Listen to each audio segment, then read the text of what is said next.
Okay,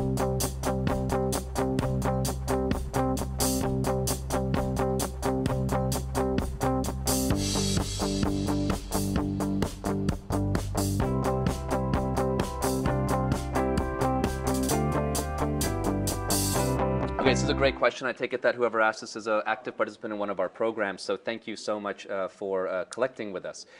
So let me talk a little bit about the mechanics of how these programs work, because that may help answer this sort of question. The first aspect is that these programs are based on the funding from major brands. So, for example, Frito-Lay finances the chip bag collection program. Now, what their funding brings is our ability to be able to offer free shipping, a donation, and actually recycle the waste, the chip bags that we collect. What Frito-Lay will do is they're going to limit how many locations can collect based on their budget. That limit may go up and down over time depending on the budget. Then they may also change the donation. Maybe they start at 2 cents for any size box, but as the program gets bigger, maybe they move to only giving a donation for larger boxes, which are more efficient, to allow more people to collect. So those are sort of things that do occur within the programs. Within sponsored programs, we have some small brands, like Tom's of Maine, or Plum Organics, or Go-Go Squeeze, or Drops laundry detergent, that will only finance the programs for their own brands. These are typically very small brands who can only afford to collect the waste that their own company produces.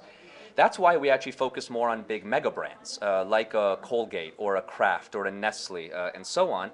With these type of companies, what we are able to do is collect the entire category of their waste. So Colgate, you could put a Crest product in there, or an Aquafresh product. It doesn't have to be just Colgate.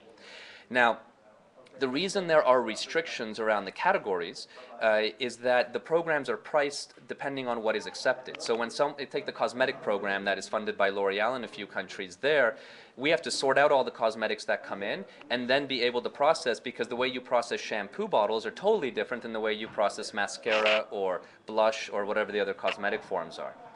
Now, there's a whole other group of brigades, like the shoe brigade. The reason that the shoe brigade is restricted to the type of shoes that we state is that when we reuse a shoe, we can drive much better economics and actually make money than when we recycle a shoe. When we recycle a shoe, we can recycle it, but we lose a lot of money.